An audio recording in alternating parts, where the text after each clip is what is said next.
Hey guys, in today's video I finally have a special guest, Mercy, and Mercy has graciously agreed to do this interview. And so today we're going to talk about dating, marriage, dowries in Kenya. Stick around for today's video. I'm tired of waiting here, same four walls, same fading year. Got these plans stuck in my head, Southeast Asia calling me instead. Bangkok nights. All right, so thank you for coming on. I appreciate that. Thank you for having me. We're at Amani Garden Cafe, really cool outdoor cafe, kind of like in Nairobi, but it feels like you're not in Nairobi. It feels like you're in like an outdoor, well, it is an outdoor setting, but yeah, it's a pretty cool place. Let's start off with dating. We talked a little bit about there was like a stigma, like if a white guy, if a Kenyan girl dates a white guy, most people look at them as just trying to, is it a social economic type thing, or most of the time, or? Okay, in quite some cases, you find like if a girl is dating a white guy, Okay. so normally they'll be like their social status is regarded as quite high, and I feel like most of the times it's because of the currencies in the like Western countries. It's quite high. We get a great exchange rate, plus higher salaries. Yeah. Things like that. So on the financial side, they seem to like have the upper hand because they have the money in dollars converted to shillings. It's quite high. Would they think the same as like if a black American came over here and a white American? Would they just look at them as the same, or? Yeah, as long as like the person is from like a Western country. A Western country, yeah. Okay, gotcha. And we also talked that mixed kids is also kind of like for the social status, like a social status. Yeah. So, if you see a Kenyan woman like married to a white guy with mixed kids. And you and most Kenyan women would just like assume, okay, she's living a higher lifestyle. Yeah, okay. That's the case. That's the case. Okay, gotcha. Now, we were talking about if you want to get married in Kenya, that you have to still do a dowry system here. Yeah. And you actually went to a party or something, right? Yeah, a dowry payment ceremony. A dowry payment ceremony. It's called a rurio. Okay, and what exactly is that? I knew about dowries, but I didn't know there was like a ceremony for it as well. Yeah, and it's quite an interesting culture. Yeah. And again, because in Kenya there are different communities, like the ethnic groups. Okay. So, yeah, they are like myself. I'm a Kikuyu. Okay. Yeah, from like the Kikuyu tribe. I don't want to say tribe much, just a Kikuyu community. Right. So it's not tribes anymore, really.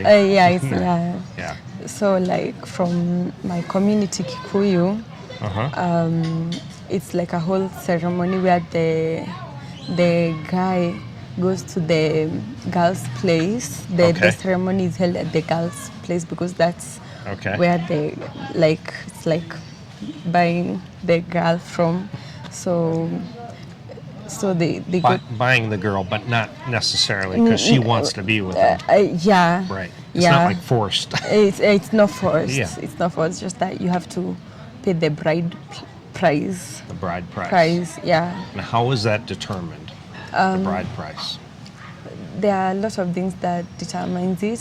Okay. And one like from where I come from again, Kikuyu,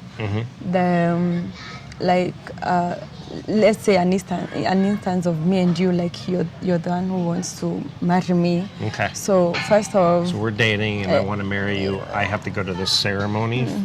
But it's not like really a must. but it's just like a necessity.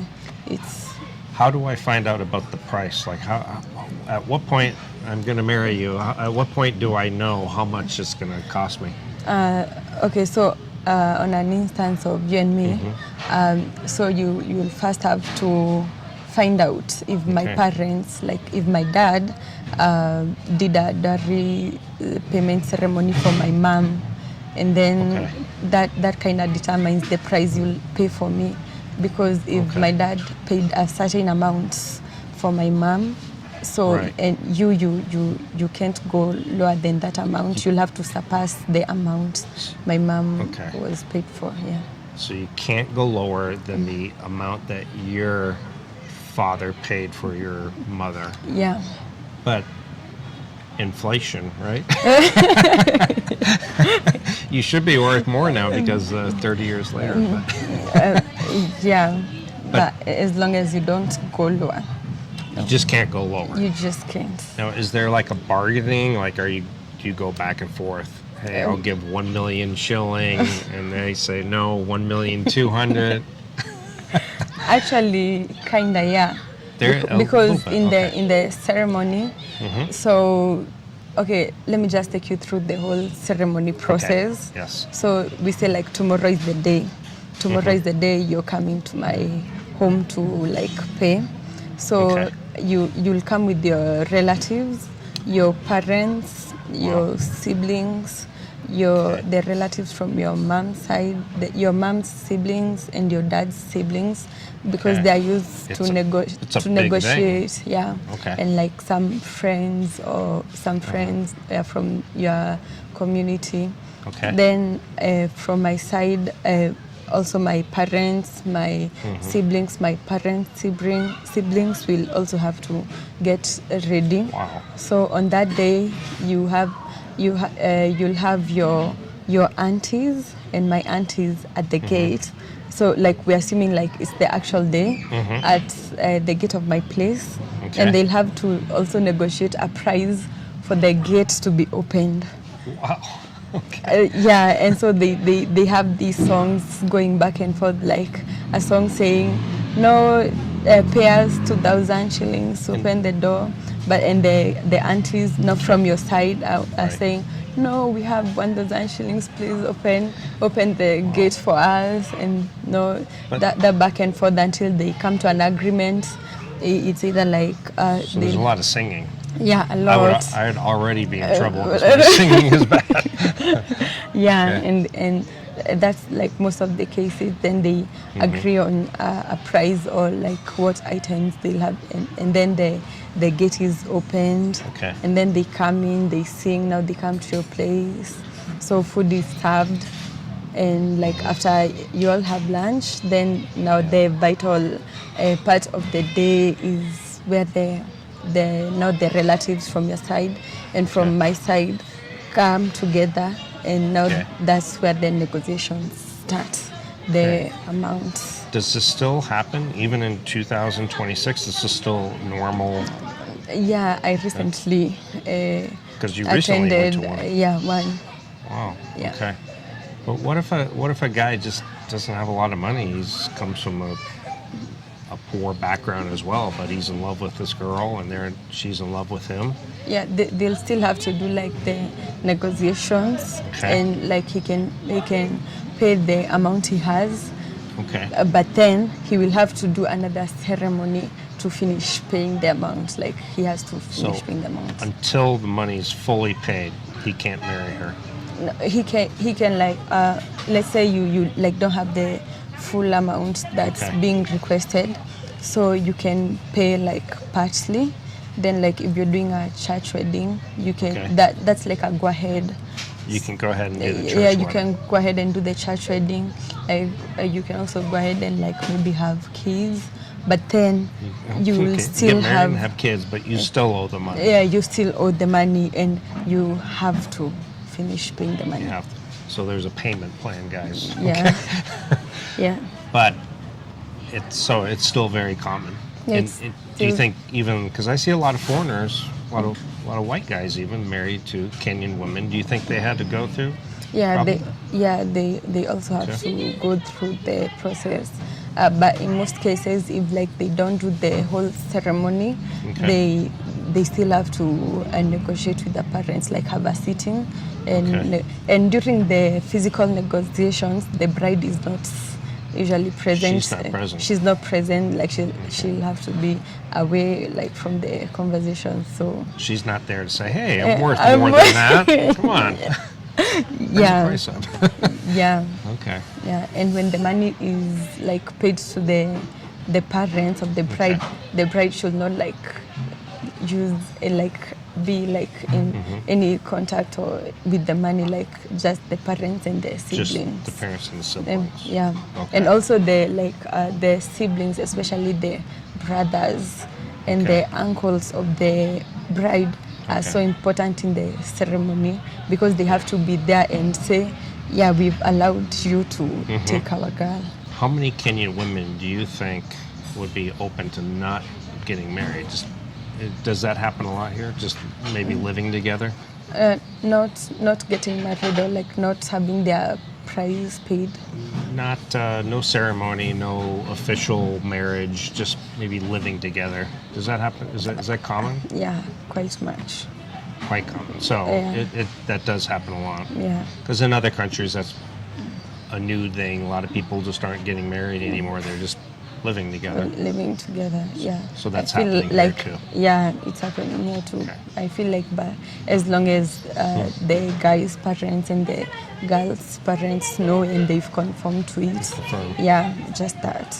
But would they expect, well, example, we were together, we were living together 5 years, and we have a kid, and maybe your mom and dad are like, hey, you're not married, but you should pay a dowry still? Would that happen or no? Not really. Not really. Yeah. Okay. Okay. Interesting. Is there anything in maybe different from Western standpoint for dating in Kenya? Like, what's a traditional date for you? A guy asks you out, and then what is a typical first date?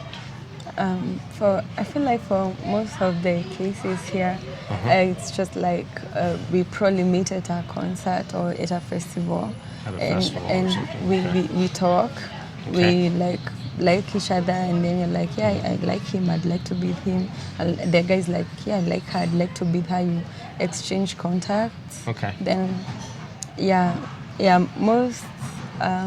most of the people, like the dudes will ask the girl, like, will you be my girlfriend? And others, they'll just be like, yeah, we've had a conversation for quite some time. We've had that connection, so like they just automatically start dating. Okay. Yeah. Gotcha. So when you start dating, that's almost like officially entering into a relationship.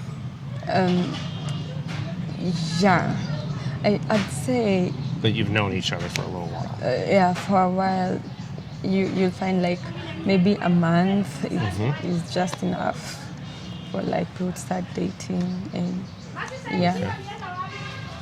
Gotcha. So, by the way, I never really properly introduced you, but your name is Mercy, and you're from Nairobi, or not really from outside of Nairobi, Outside of Nairobi. and you're 24. Yeah. And I know you just finished college. Yeah. Now we were talking. It's pretty hard to find a job here, isn't it? Yeah, quite much. Yeah. I think we were saying that you almost have to know somebody to get a job. Connections. Yeah, Yeah, it's lots like of connections. a relative or a good friend works at that place already and gets you in. Yeah. Yeah. Okay. But anyway, that is today's video. I think we just kind of touched a little bit on dating, marriage, and a dowry. Do you think there's anything else, like as a foreigner coming here, that he should know? What do you think foreigners misunderstand when they come here? What do you think?